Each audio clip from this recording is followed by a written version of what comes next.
Well, it's that time again. I was going to say it's Friday. It's not Friday, it's Saturday. It's 5 o'clock on Saturday, and you know what that means, don't you?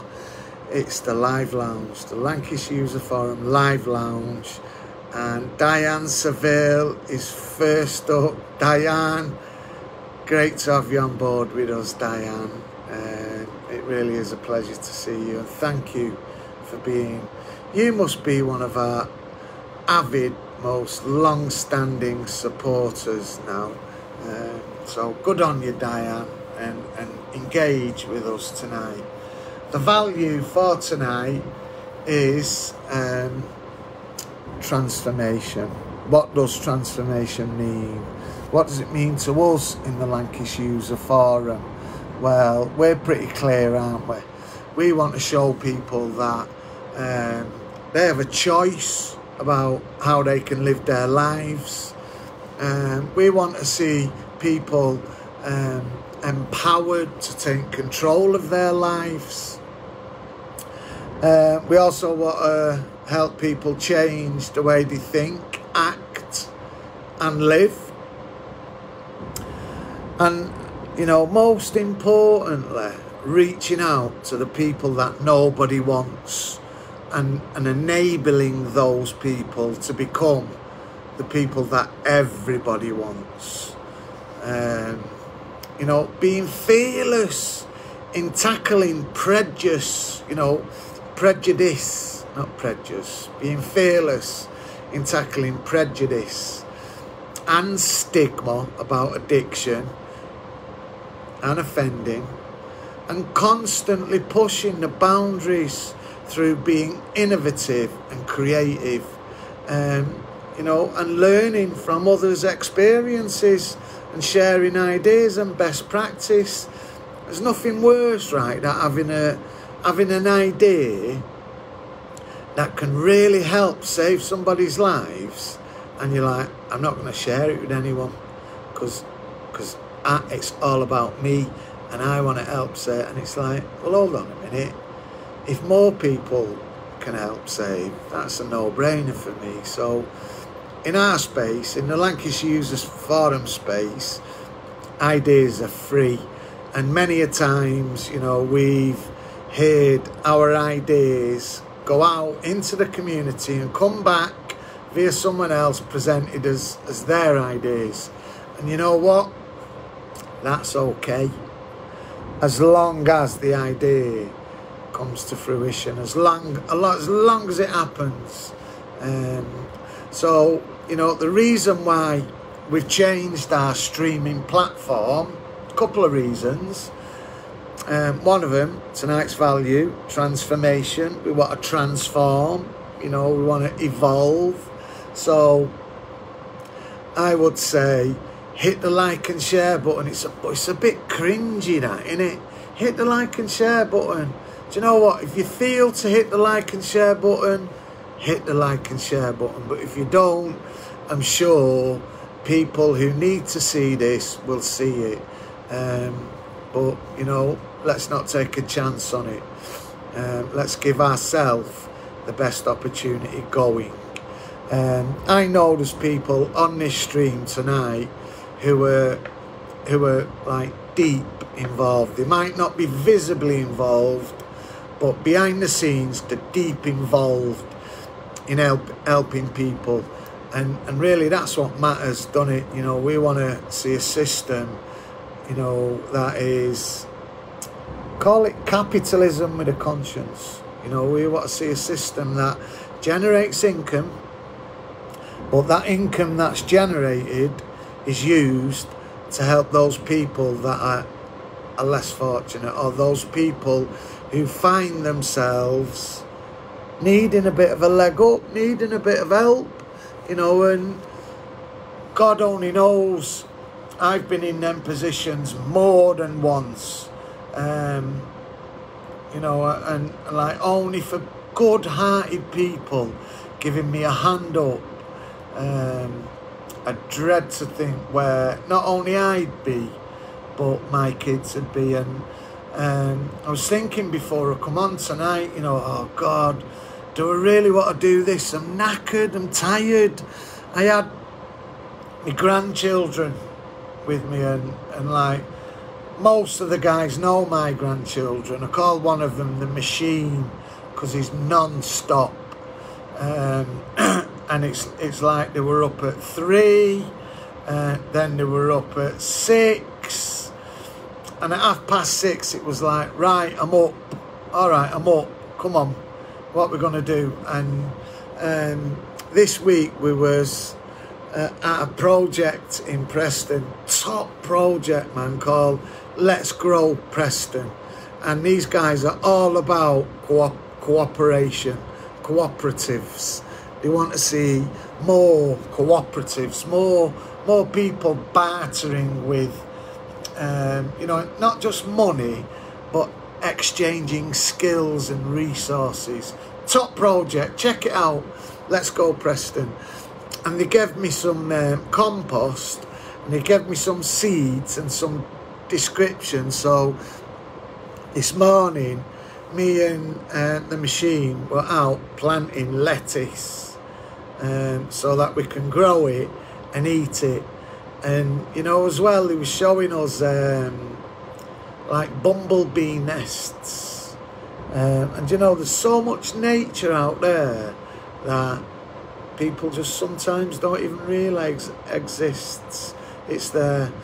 And tonight, one of the things we want to talk about is gambling. You know, I mentioned it last week. Gambling causes a lot of harm, and I think, along with gaming, because gaming, that in fact, do you know what? Ian Whiteside, are you out there? Give us a shout out, Ian. I know you're out there somewhere. I just can't track your... there's a little button you press. Someone said I'm struggling with it. Andy Campbell, you're always struggling with accommodation. Well, we'll get to that. Ian Whiteside, man, are you out there? Come on, give us a thumbs up, Ian. I know you're out there, because Ian works for Beacon Counselling Trust, and I went on a meeting and I listened to a presentation from Ian, and I thought, this guy's on it. He knows what time it is, and he's describing articulately what's coming down the pipeline. You know, he was talking about how you know, game designers are cunningly introducing gambling elements into their games, and these are our kids who are growing up with technology, who are being introduced to addiction at a really early age. And I just think these are some of the things we better start getting into. So come on, Mr. Ian Whiteside. I know you're out there. We've got Ian Cartmel, Joe Gallagher. Hiya, Joe. Hiya, Andy Campbell. Hiya, Anita. Hiya. Hit the share and like button, guys. Come on, help us out. Let's get this number well over 1,000. Let's go for it. Aim for the stars. We want 1,000. We want it trending. I don't know what trending means, but it sounds really cool. We want to be trending, right? Andy Campbell, hit the like and share button. Chris, I know you know what time it is and you know what trending's about, so hit the like and share button, because we're already at 30, but we at least want to be 300. Becky Owen, shout out Becky Owen, man. And Stuart Scarborough, Cheryl, Emily. Emily's a sharer. See, I can already see that Emily is a sharer. Now, good on you, Emily. Leanne Moore. Why aren't you a sharer, Leanne? Come on, hand it over. Hand over those shares. Right, Ian Whiteside. There we have him, Ian Whiteside. Now, all I need to work out how Ian Right, there's a button.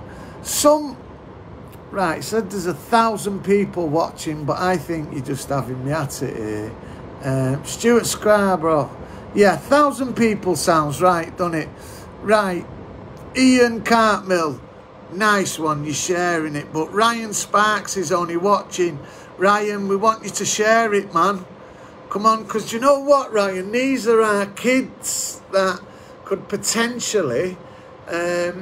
we need to just skill people up around what's going on, what's happening.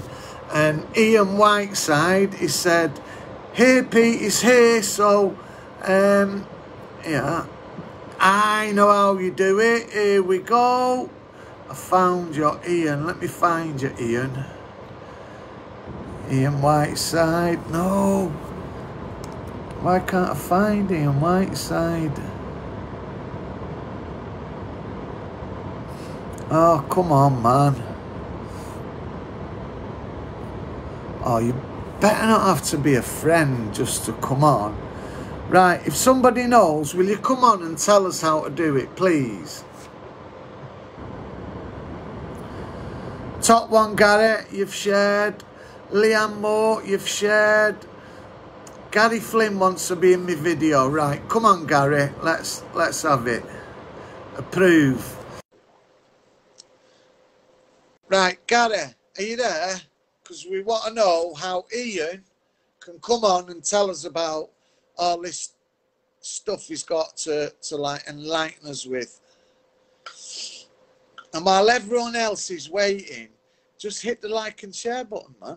It's not hard, is it? Dead easy. Right, what's going on with your internet connection? Oh, come on. Gary Flynn, your viewers. Right, I've approved you, man. Can't bring Gary Flynn on camera.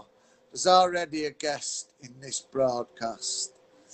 Well, I don't know what that's about. Oh man, I'm going to be gutted if we can't get Ian Whiteside. Where are you, Ian? Chris, give us a clue, Chris. How do we get Ian Whiteside on?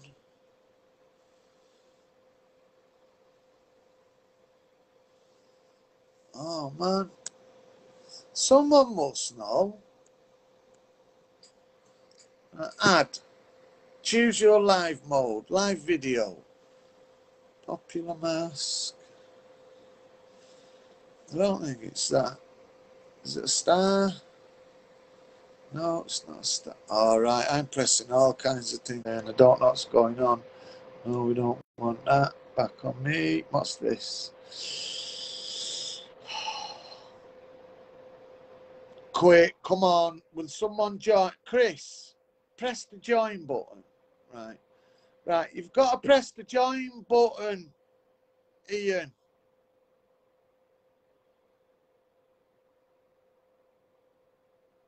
I'm trying to find him, but I can't find him unless his name is something else on this. Right, Ian. Send. Ian. So it just says Red Rose Recovery. Right, let me find Ian, because I know he's there.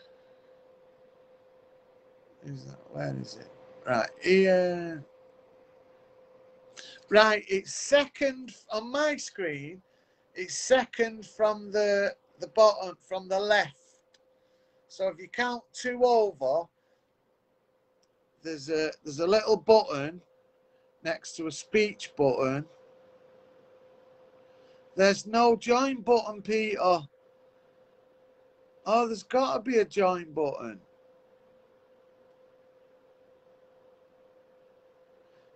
Ian Whiteside, it's at the bottom in green.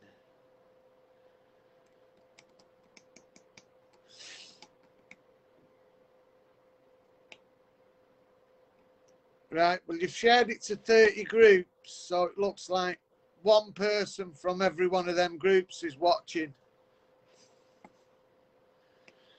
Amigos crippled. Joe. Right. Jonathan Chapman says the green button, the green join button has disappeared, Peter. How do we get that up then? Right, is it up? Is it one of these? Right, let's have live video.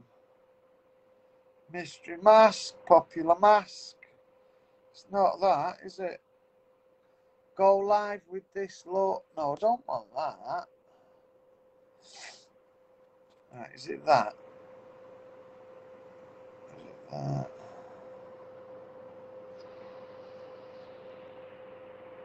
Oh no, we don't. Listen, that's a totally different show altogether. We don't want that show, do we? That's a different show altogether. Right. Right.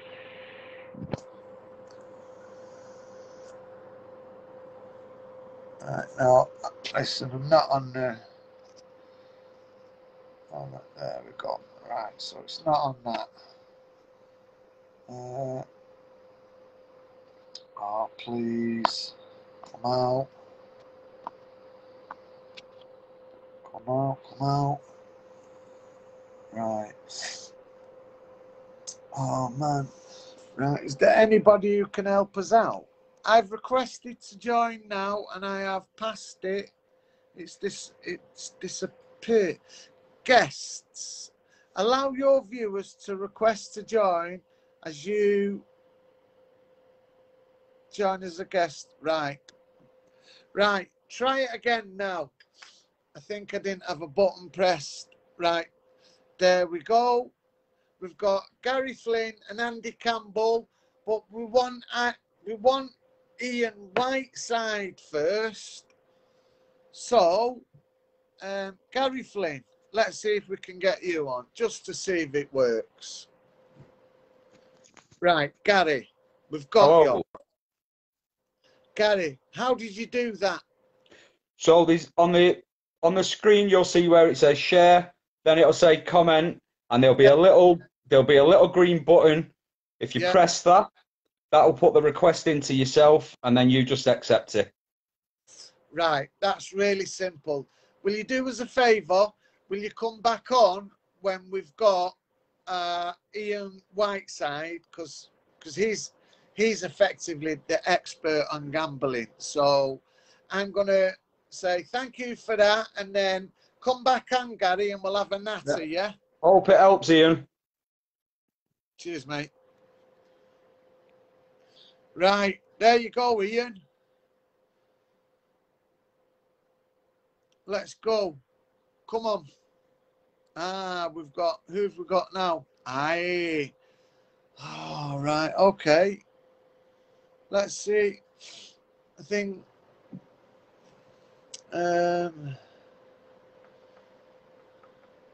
still can't see the button. That's what Ian's saying.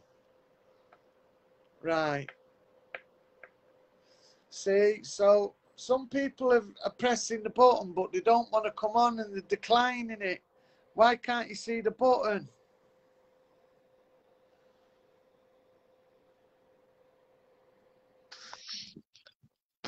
Hello. Who've we got there? It's Leanne. Hiya, Leanne.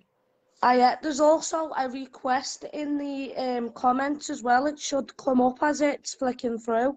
So you just click on the request to join the request. Right, what? Like sometimes at the bottom of the screen there is like a green button that you press to come on. But sometimes when we're pressing that, the button's actually disappearing and you're not getting our request. But I've just noticed now that in the comments there is actually like a comment saying that you can request to join. So just go back through the comments and there should be a request to join on there. Right. So hold on, because I've got a sharer. I've got Ian Whiteside, and it's a green picture. I'm pressing on it. Hold on. Reply. Hit the join button again.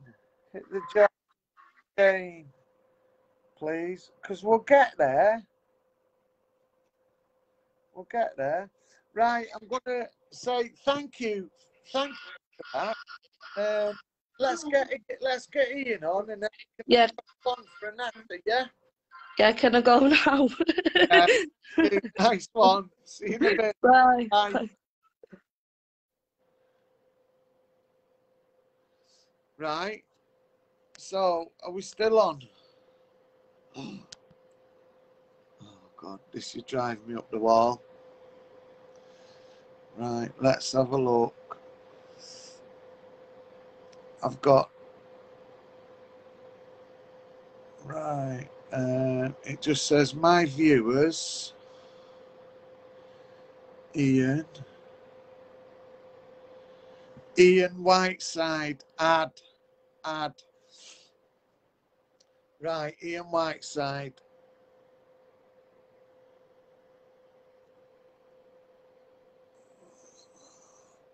Right, I've just, there. Well, that was a bit of drama, wasn't it, Ian? We finally got you. You're there, aren't you? You're not frozen. Please say you're there. You are there, aren't you? Hello? I've got you on screen, Ian.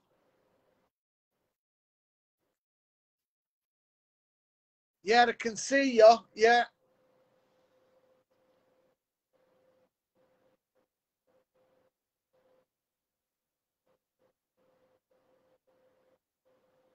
Have you got a phone? Why not do it on your phone, Ian? Because it's a lot more simpler on your phone. So I think Ian has just jibbed off his computer and he's going to join us again with his phone. So let's see who else. Andrew Paul Timlin is going to join us while we're waiting for Ian to come back. Man, this will just keep you probably entertained all night. Come on then, I'm adding you, Mr. Timlin, and your lovely canal boat. Mind you, my connection might be... Let me just try something.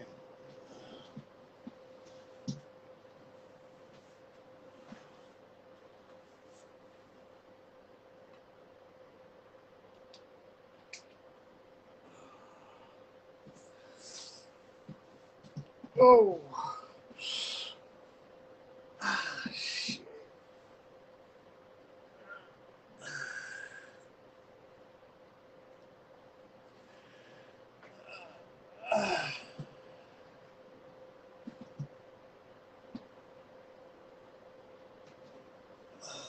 Man.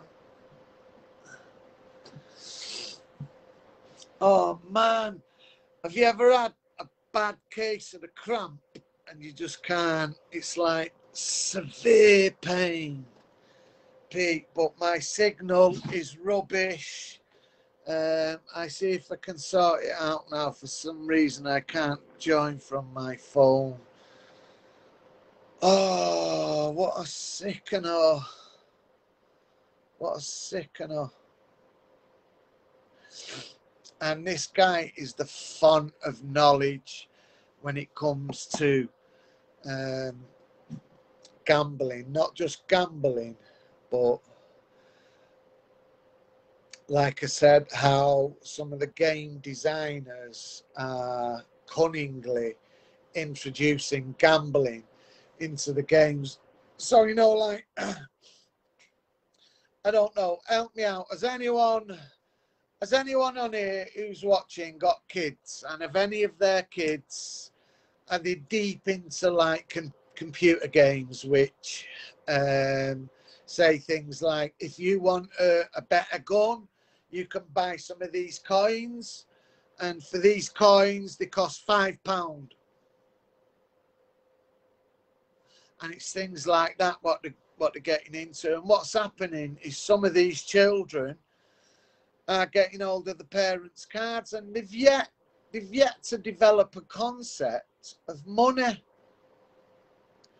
They've yet to develop a concept of money. So, you know, for them it's just like, right? I don't understand that, you know, this money that I'm spending might mean we can't pay our rent this month, so I'll buy 500 stars so I can get myself a nice jetpack, or, you know, it's things like that that a responsible gaming producer should not be allowed to do, and stuff like that's happening all the time, man.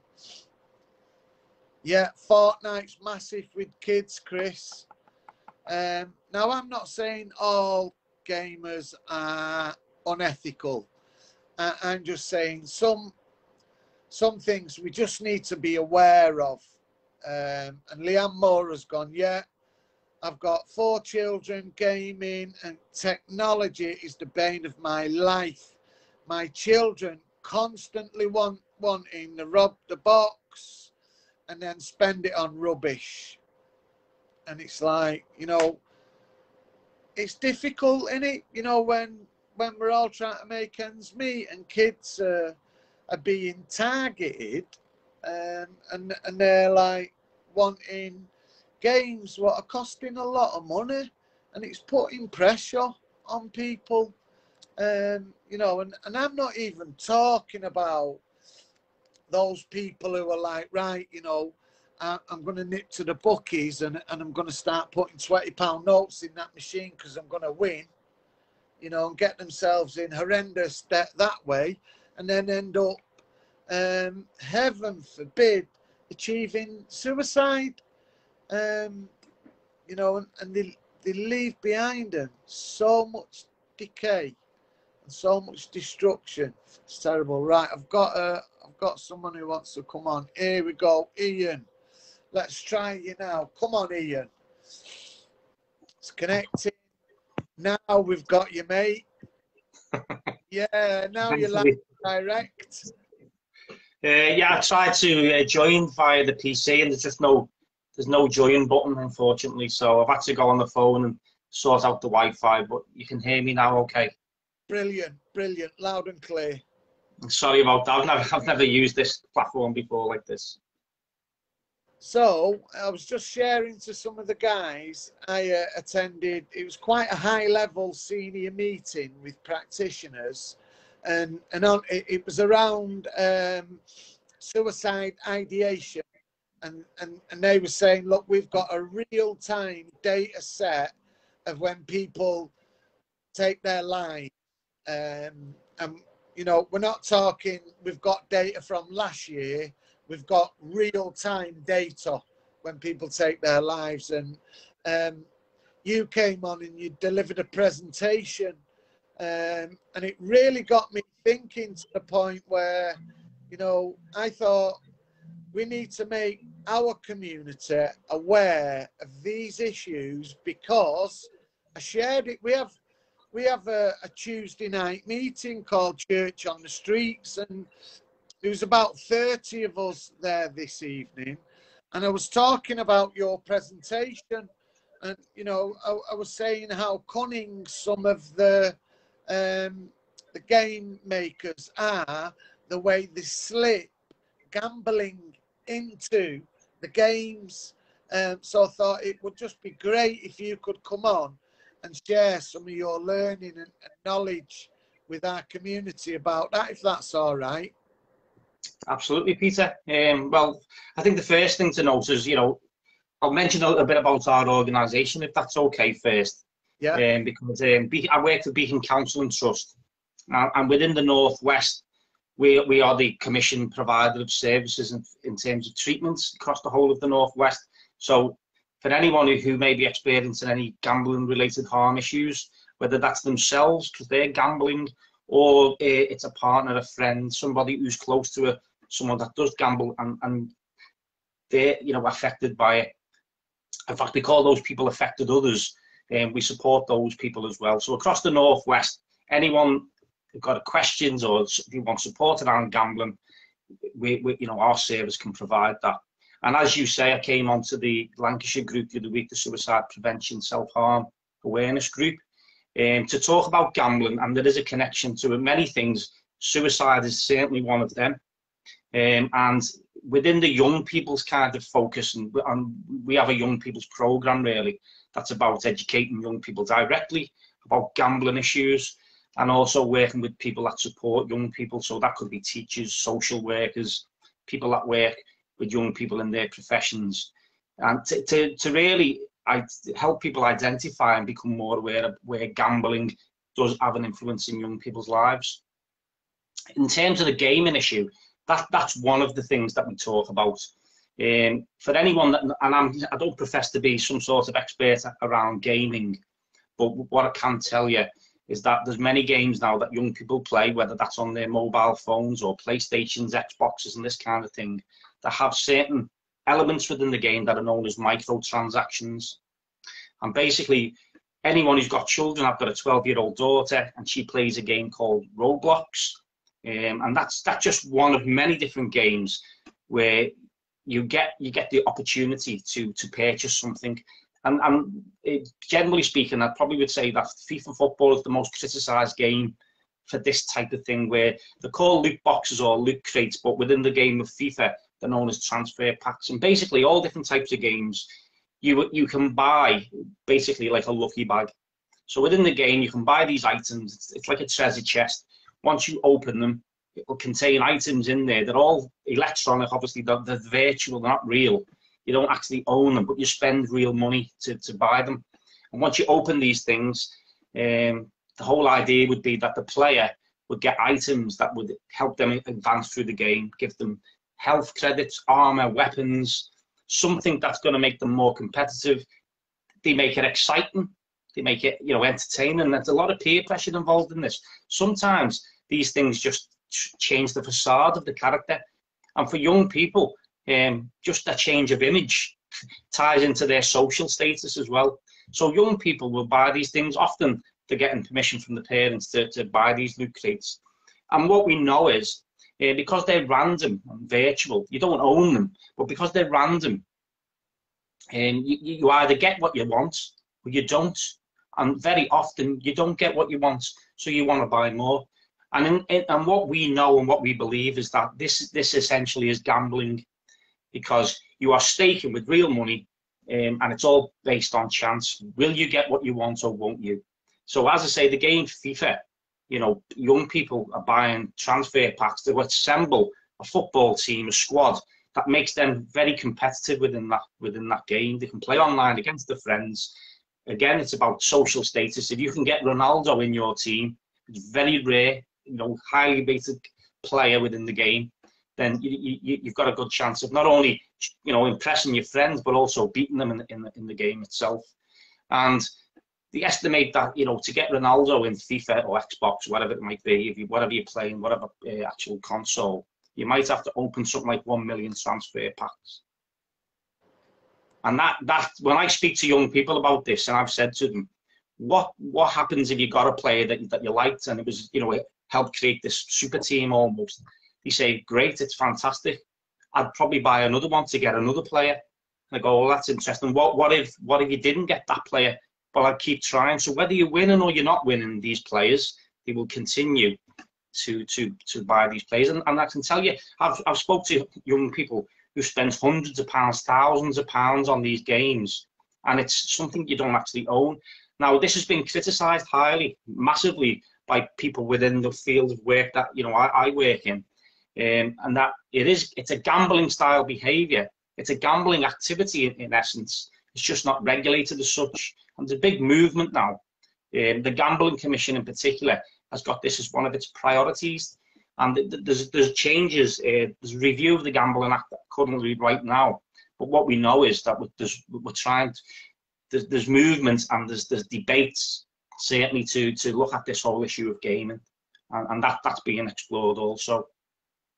There was one, you showed a clip of a young lad who opened one of them boxes and won Ronaldo. And he he like, without realising it, he threw his chair and it broke his TV. He was that like excited. Well, that's but the actual video clip that I showed you there, that guy himself, he's a blogger. He's a bit of a gamer influencer, if you will. So young people tune in to watch him on YouTube, just playing games and open. This is the bizarre thing about it. If you don't know much about games, I mean, I've got a daughter, and you know, obviously I try and keep in touch with what young people are interested in. But young people will tune into to his YouTube channel just to watch him playing games or opening these loot crates, these transfer packs. And on one particular, you know, episode, he was casting, you know, a bit like this really. He was live playing. He opens up a transfer pack, and there, lo and behold, Ronaldo appeared. Now, he's a well-known gamer. He plays a lot of games. So for him to be so surprised and astonished that Ronaldo popped up, and as you say, he threw his chair in excitement and smashed the TV behind himself, because that's what these things do. That's what young people get very, you know, kind of excited and stimulated by the whole gameplay, and they open up these boxes. And it's a bit like a scratch card, really, isn't it? You know, you're scratching up the numbers and you want to see whether you get a win or you don't get a win. It's a similar thing. There's an anticipation. We know with gambling, people gamble. The brain is activated just by playing, not by winning. The same area of the brain, whether you're winning or losing, is stimulated. The reward system, the kind of what our emotions and how our emotive brain is stimulating this kind of desire to continue to play, whether you're winning or not, because that area of the brain is still kind of turns on, and it's very hard to turn it off once you're engaged. Yeah, so if you just say, for instance, they estimate to win Ronaldo, you'd need to open 1 million boxes. How much does it cost to open one box? Well, if people, you know, buy certain amounts of packages, you know, they can be a couple of pounds or something, like you buy a bigger transfer kind of pack, an ultimate pack.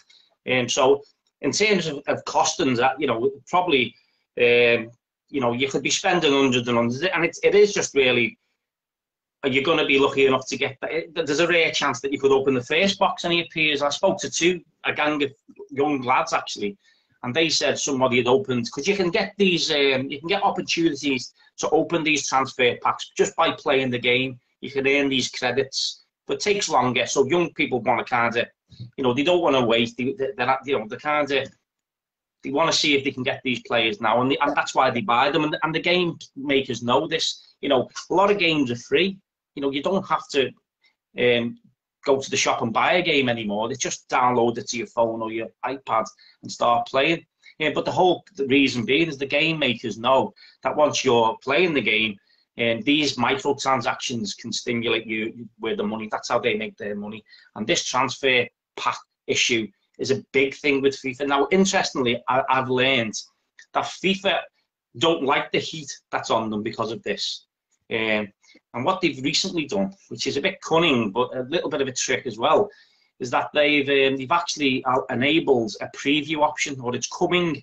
So if you were to open a transfer pack, you can preview what's going to be in there. And if you like what you like, if you like the players that are within this transfer pack, you purchase it. If you don't like it,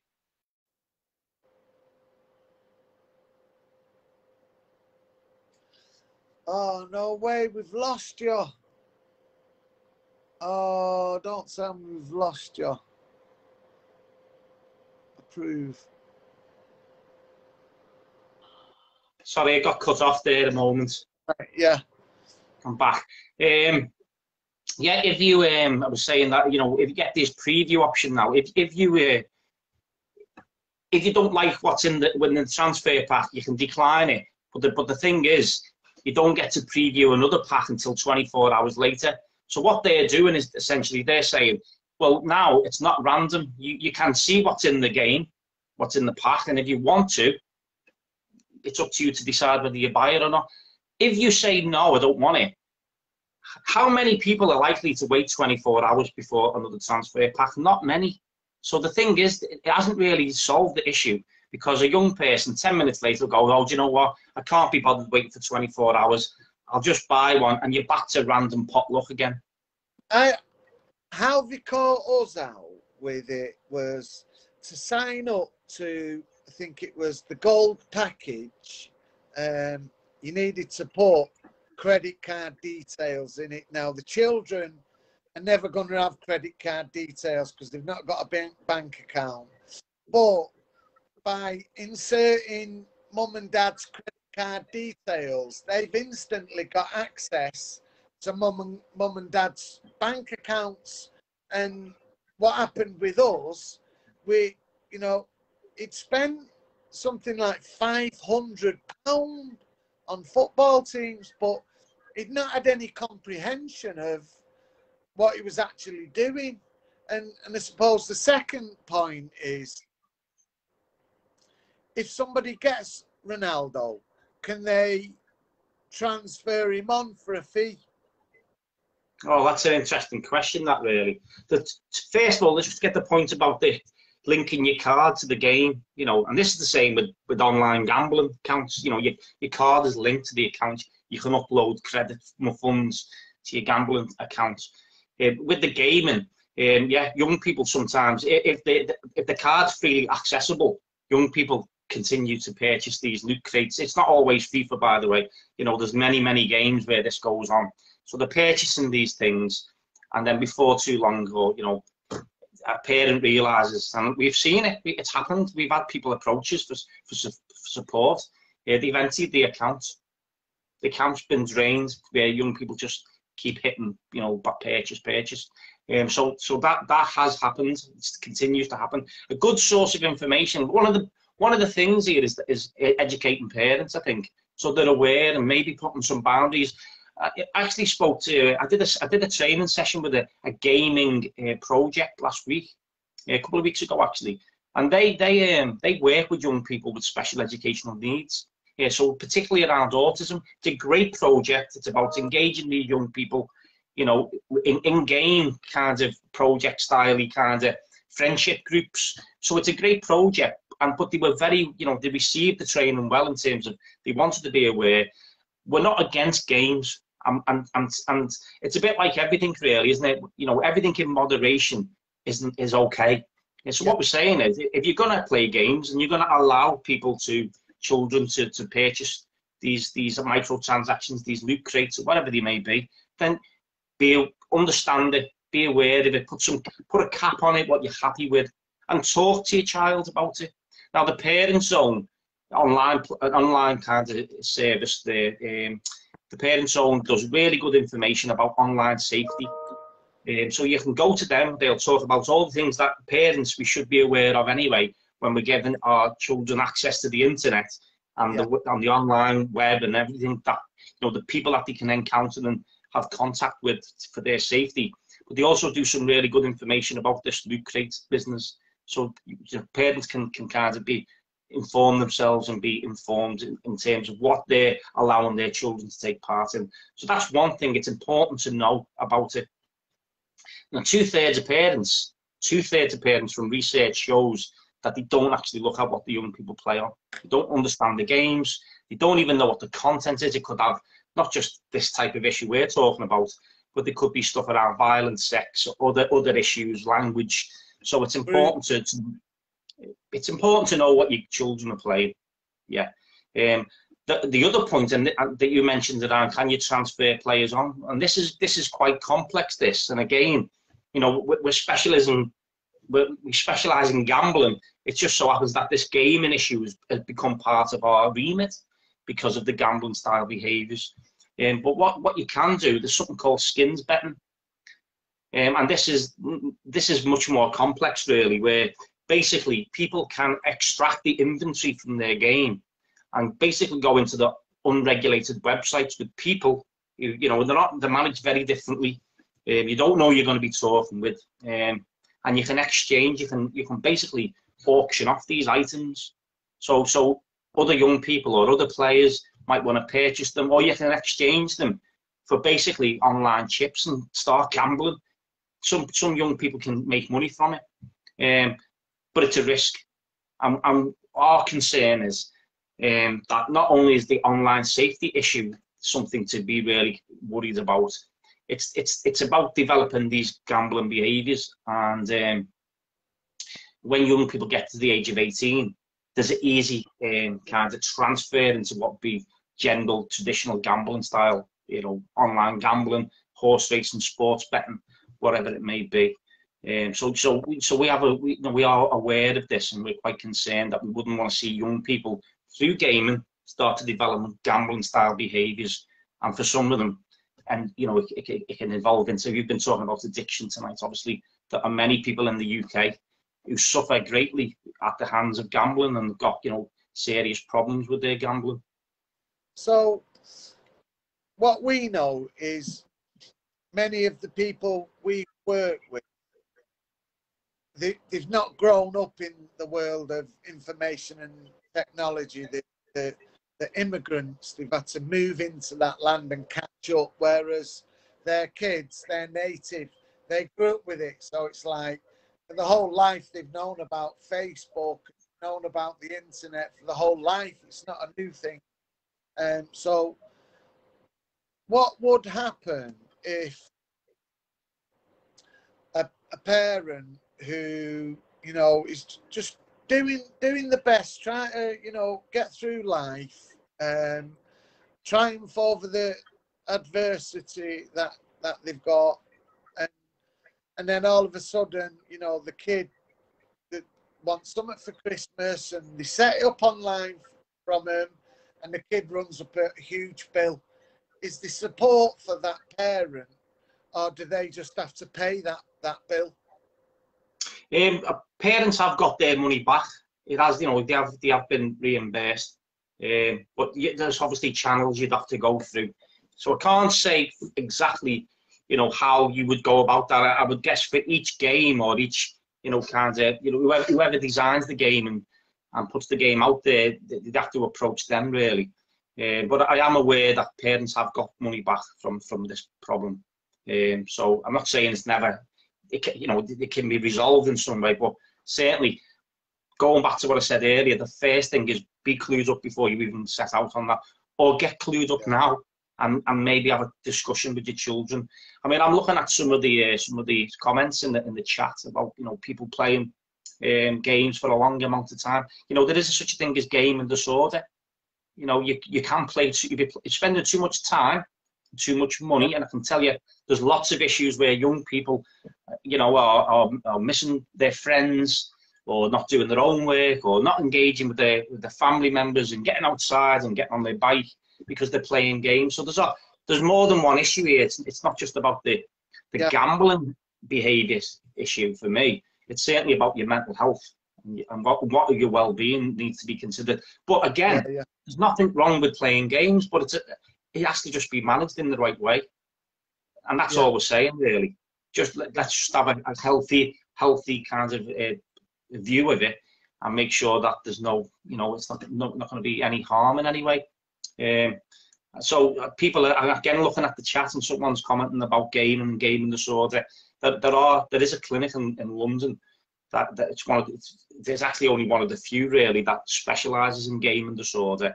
And if anyone wants to find out more about what we can do to support people, then I would encourage them to get in touch with Beacon Counselling Trust in terms of gambling stuff. If it's young people, then our partner, GamCare, so we work on the young people's programme alongside GamCare, and in the Northwest we provide that programme. So that's all the education and training to professionals. But where young people have got a concern, or parents or professionals are worried about a young person who's under the age of 18, then they can approach the young people's service and get support. And that is, again, it's the same number as the National Gambling Helpline, actually, which is 0808 80 20 133. You can call that number and speak to someone there. It's about a young person or an adult, and that is the phone number we tell everybody to get in touch with in terms of 24-hour. And if you're in some sort of crisis, you can call that and get direct support. But through them, that's a bit like a front door system really to what is then the treatment option. That people want support, they can be directed then into the right type of specialist care. Thank you. So if somebody needs help, is it okay if we put your information, your details on our website? So absolutely. You know how to get access and support. Is that will you I don't want to give you more things to do because you've already given us Well, loads. listen, Peter, you know, one of the reasons that I said I'd come on tonight is because we want people to get in touch with us. Right. You know, we're a service that's there. It's all free. There's no waiting lists. It's important that people know that, you know, gambling, you know, let me tell you, some of the cases and some of the situations that we see, people in real desperate, you know, kind of distress with this. And as you mentioned, unfortunately, 2 people a day in the UK take their lives through gambling. You know, this is a serious concern, and all the harms, and that's to do with, you know, not just financial. That's about how it affects you. Loads of people who've got problems with gambling will talk about anxiety and depression. So it massively impacts upon your mental health, not just you, but, you know, the people around you. And there's something like 5%, 150,000 young people, through research again, are known to suffer with their sleep. They can't sleep at night because they're worried about their parents. We know that. And through research again, young people are starting to gamble even before the age of 18. So the law says you shouldn't gamble before you're 18. One of the things about the Gambling Act is to protect young people, to prevent them getting access to gambling. Right. But however, technology and traditional forms of gambling have changed very much in the last 10, 15 years. So, you know, that's why there's a focus on young people. But as far as getting in touch with us, yes, that's what we're here for. So Beacon is more than happy to support anybody who may be listening to this or find through your website information around gambling. Even if you just want to ask a question, we can support that. If you send me an email just with the relevant person, yeah, all your logos and all the links, I can make sure our relevant person has got all the logos, the links, all the information, and we can link up. That'd be fantastic, that, Ian. I'm actually going to just check it's got the right spelling. I'll put it the website on the chat as I speak now, and you know, people can go to our website. Brilliant. And the page is on there. If it's about gambling, then basically it's simply they just fill in a contact form and our staff would get in touch with them. So it's very straightforward. And as I say, usually we'd make arrangements to, you know, set up an appointment with somebody for an assessment to explore what's going on with their gambling within a week. Yeah, so they contacted within 2 days, and then within a week we would have liked to have kind of booked in a session so we can explore their issues in depth, really. Is it the same, you know, with addiction? There's a lot of stigma and people don't want to like disclose the full extent of it because they're so ashamed and embarrassed and guilty. Yeah. And it's the same thing, really. Then, isn't it? It's just addiction is addiction. It's just a different substance that people use. Yes, and stigma, like other issues, you know, is certainly one of the things that prevents people from reaching out, you know, for seeking support. And I can, you know, when you look at issues particularly around women, females, you know, there's a barrier there for them.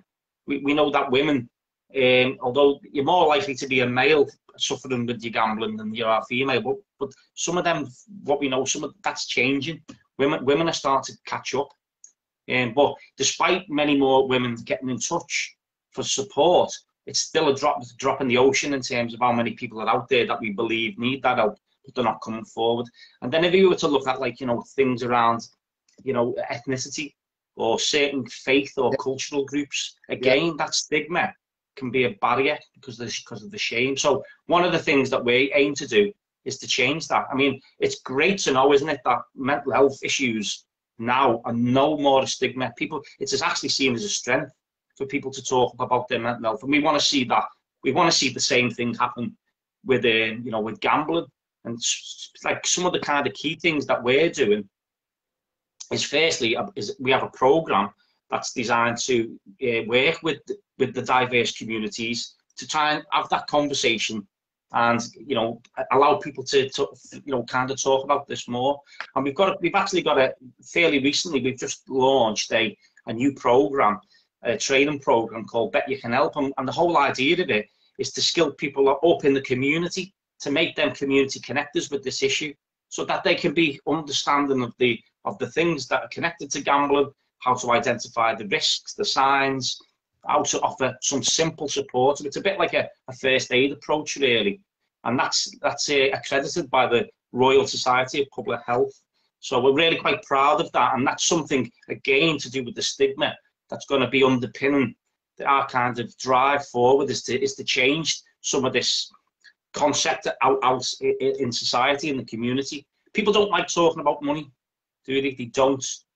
So when you tell people I've lost all my money through gambling, one of the big things is people, how am I going to be judged by this?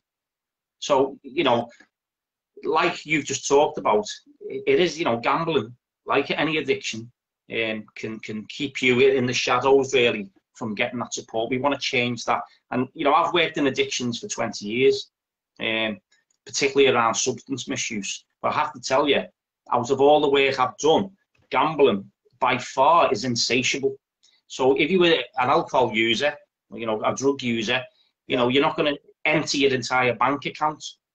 You know, you can spend 20, 30 pounds and basically, you know, reach a kind of saturation point, and, you know, you pass out, or you've had enough. Yeah. Gambling doesn't stop. It'll stop when you've got no money. Wow. So, you know, and that again is really where all the stigma lies.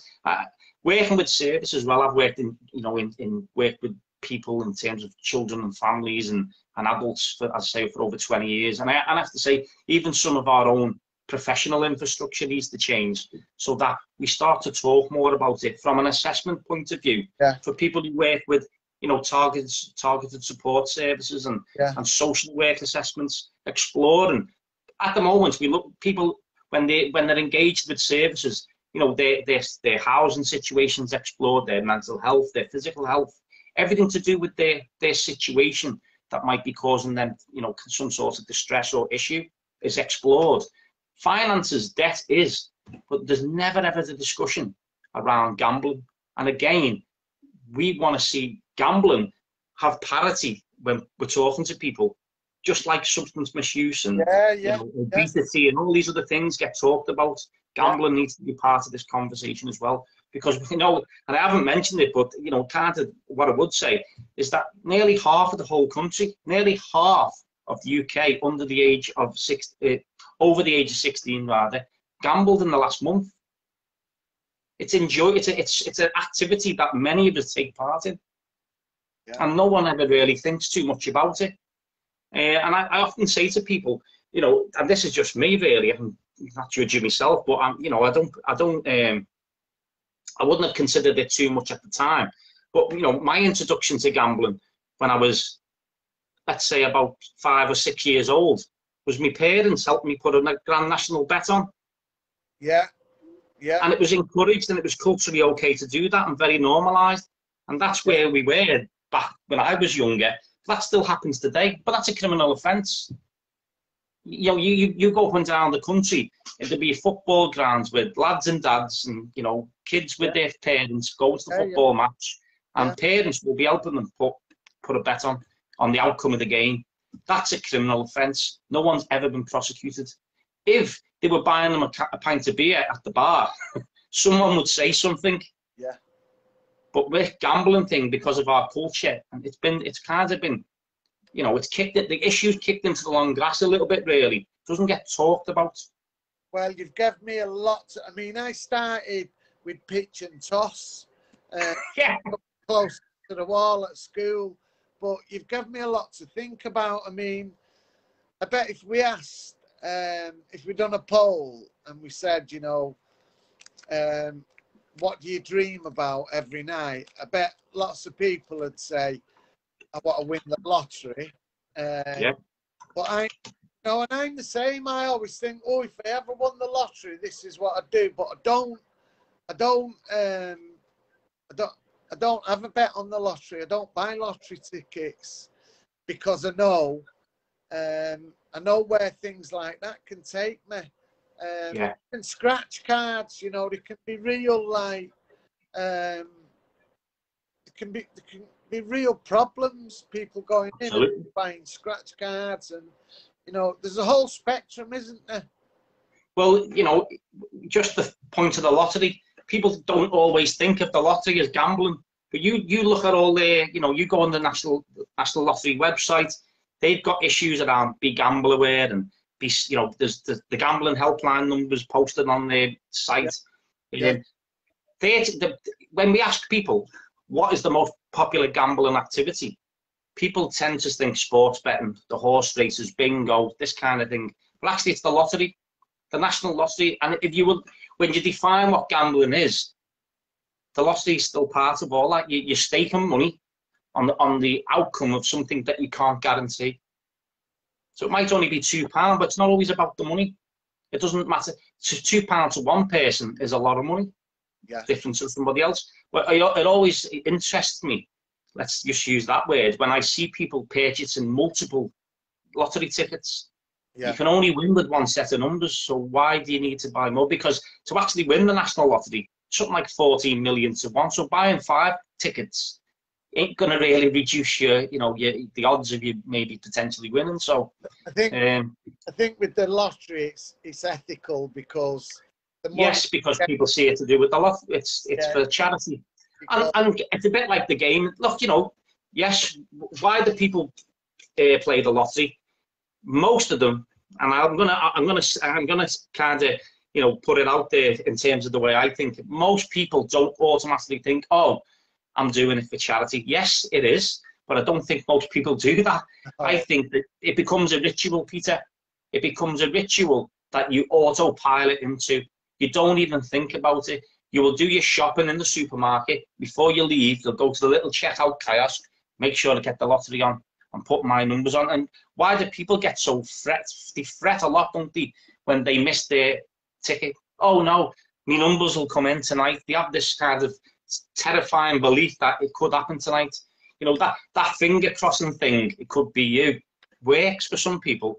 And you know, that's what makes them want to play. So yeah, it's a listen, there's loads of projects up and down the country that benefit greatly from the National Lottery community funds. So yes, you know, I'm not disputing that. But in terms of your intention as a player, it is what you said before. It's the dream, the chance, the opportunity to change your life. And that's what gambling's about. Yeah. Well, listen, you know, I really appreciate your time tonight. I'd love it if you stay connected, and you know, in 6 months come back and let's have another conversation about how far we've travelled and you know what the state of the sector is then. But I really appreciate it tonight. Really enjoyed it tonight, mate. No, thanks for asking us to come on, Peter. And as I say, you know, anyone listening now or later, and if they want to, you know, find out more about Beacon Council Trust, the work we do, or they want to, you know, kind of signpost people to us, then that's brilliant. You know what I mean? But certainly, yeah, you know, I know people have got the link to the website in the chat. Just go on there. Plus, we are on Facebook as well. So if you go to Beacon Council Trust and Twitter, you know, it's our handle is at BCT Northwest, and you'll be able to follow us there as well if need be. But no, thanks again, Peter, and keep up the good work. It's great what you're doing. Listen, your passion shines through. You know, I wish more people had come on, you know, on a Saturday night, 5 o'clock, because that's people. I'm missing the match. Thanks a lot. No, you're welcome, and you know, all the best to everyone listening in as well. Cheers, Peter. Cheers, mate. Bye-bye. So, what a guy. I knew once we started talking about those issues, we just won't stop. So it's kind of, it's like took the whole show. What time are we on now? We've been on it, I don't know, an hour and 20 minutes just on that.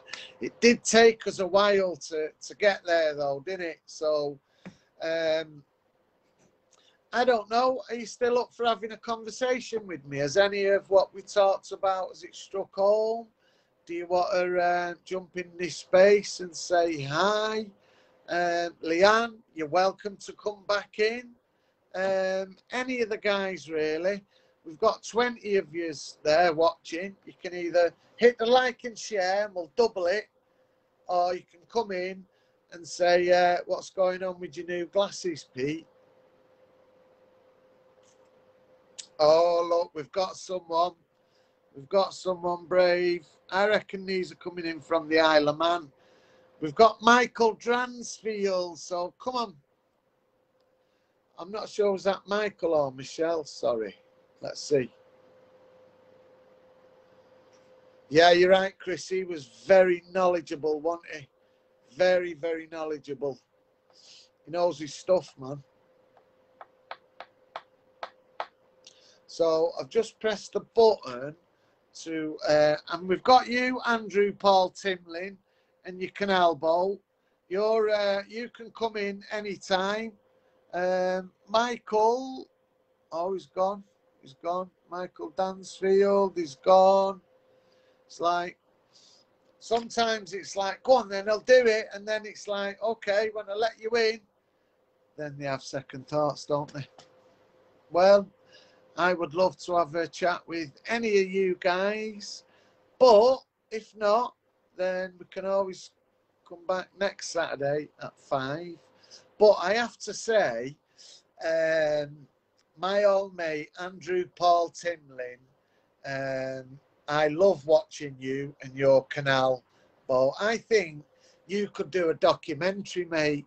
Just you and your canal boat up and down the Manchester canals with your dog. I think you could really make a documentary on that. So you heard it here first. And Ian's saying that. Ian, we really love you, mate. Thanks for tonight. So, oh, we've got some more. We've got a couple of people. So, right, Michael, you were in first. And then we're coming to you, Leanne. We're coming to you, Leanne, so hang fire. The guest declined the line.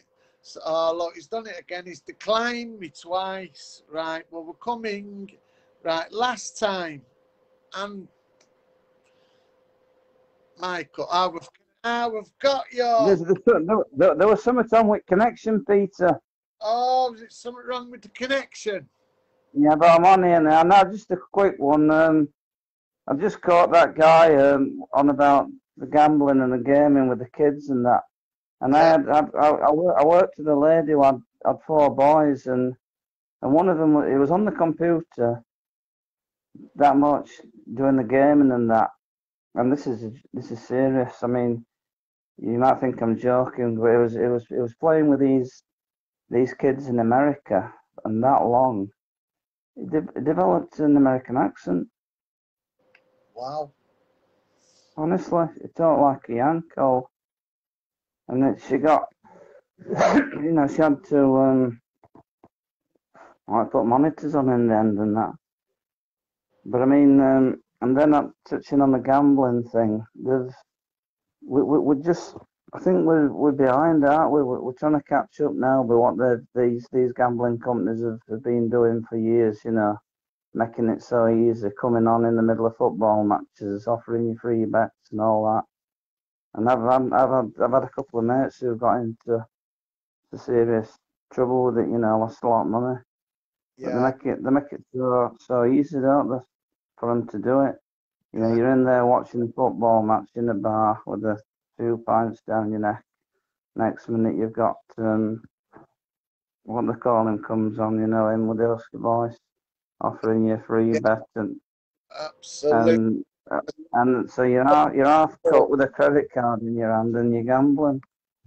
And it's I know these guys are doing, but there's not enough being done to stop it. Well, as long as you put some support there, if people do find themselves in those situations, here's where to go. We'll make sure we've got it up on their website. Coming to what I'm going to get his details, that guy, because there's a couple of lads over here who will be interested in what he was saying. Yeah, and I managed to get that app downloaded while talking to you out last week. You know, your Red Rose app. I got it on my tablet. So. Nice one, man. I've enjoyed your show, so I'll get off and let somebody else get on. Brilliant. Good man. I'll see you next. See you, Peter. Take care. Take care, mate. And we've got Leanne Moore.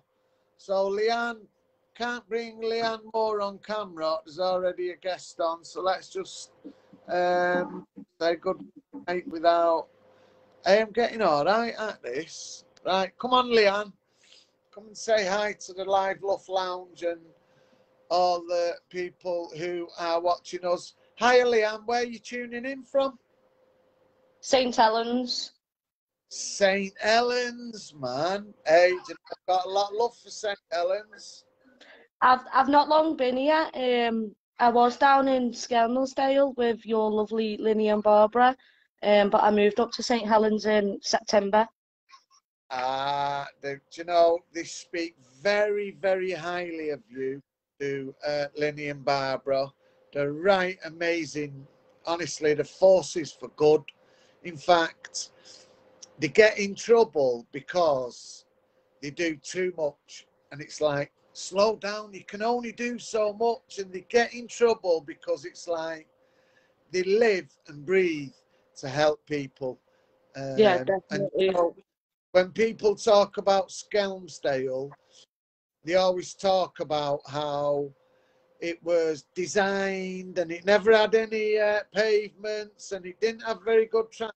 I'll tell you one thing, Skelmersdale has got a really strong community and they look their own. They look so massive love and massive shout out to Skelmersdale. But you left Skelmersdale to go to St Anne's. St Helens, yeah. St Helens, sorry. Yeah. And are you doing all right up there? Yeah, I moved for a fresh start and, you know, try and make mine and my kids' lives better and stuff like that. And I've had a few issues, but I've got the help that I've needed, which was better than the help I had, if that makes sense. Yeah, of course it does, yeah.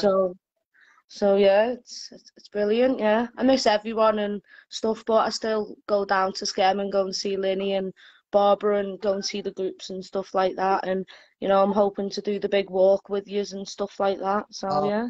One, yeah, nice one. Oh, because I forgot about that, yeah. Shelley's doing a sponsored walk, so yeah, get on that. Yeah. No doubt I'll be there with my LUF top on. But you know, as you was talking, I was thinking, none of us do it on our own. You know, we have to like put our hand up and say, I need a little bit of help. I can't do it on my own. I need some help. That's what I've kind of realised this time round. I had an issue like 5 years ago. You know, my children went under like child protection and stuff like that, and I kind of just done everything that I was told because I was scared of losing the kids. So I come off, but this time round, you know, for the first time ever, I admitted that, you know, I've got a problem with drink. So now I'm getting the help with the drink and I'm getting help with my mental health and stuff like that. So yeah, it is looking better. You know, I think you're so brave coming on here and just keeping it real, because I do know how scary it can be to have issues and think, you know, I'm not going to trust these people who are in authority because they'll take my kids off me. But my experience, and I've been doing this now for 12 years, and I promise you, my experience has been in the vast majority of cases, when you're honest, when you play it with a straight bat and you're honest, because the majority of people, they just want to help. They don't want to take the kids off you. They want to help you, but they can't help you if they can't trust you. If you're telling them something and blatantly obvious, they can see something else. You know, it's like my advice to everyone, my experience is, if you're ever in a position where, you know, you're scared like that, get in touch with one of our guys, because they'll give you they'll tell you the truth. You know, they don't want to take your kids off you. What they want to do, want to know that you're willing to be honest and accept the help that's on offer.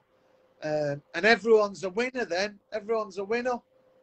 Yeah, to be honest with you as well, Peter, it's like your guys that have given me the courage to go out and get the help, because, you know, I've lied about it for so long, keeping it hidden for like 5 years, been under yourselves, but never really got any help. But over the last like year or so, coming on and meeting all you guys and like all your team have just literally put their arms around me and pulled me in and supported me, and listening to people's stories and being able to relate to them and everything else, that gave me the courage to then reach out and say, no, hang on, yeah, they can do it and I can do it, and I've got a problem here that needs sorting. So yeah. And you know, there's what we found is this. I mean, I don't, because a lot of the people who are wrapped around us, they want to do good things, but they don't want recognition for it. They don't want, you know, they don't want us to tell anyone they've done it. But there's a lot of people out there who want to help, but they just sometimes don't know how to do it. So they'll phone us up and they'll say, right, you know, we've got this. Can you make sure it gets to a good home? And that's why it's so important, you know, that we've got a network of people who are honest with each other, and you know, sometimes life can be really tough, can't it? Some days it can be really tough, but I promise you this, I haven't met anyone yet who can't improve their life by making some little steps. It's just some people, they don't want to make them little steps because they see it as being beneath them. But it sounds like you're in a lot better place. And I say it again, honestly, genuinely, I think you're dead brave for coming on this platform and just saying it how it is. Oh, thank you. Good on you. I'm trying, just learning now to start speaking out more and stuff like that. So yeah, I thought I'd come on and just show my face, even though my hair's a mess and I've got no makeup on.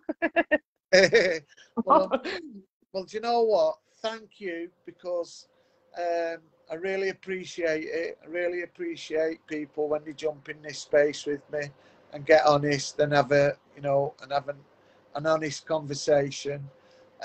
So I will be telling the girls in Sken, good on you. I really appreciate the work they're doing, and you know, you're an example of that. So I think that's a nice place to wind it up tonight, because it's a real good story, in it. You know, you're doing well, you're doing all right.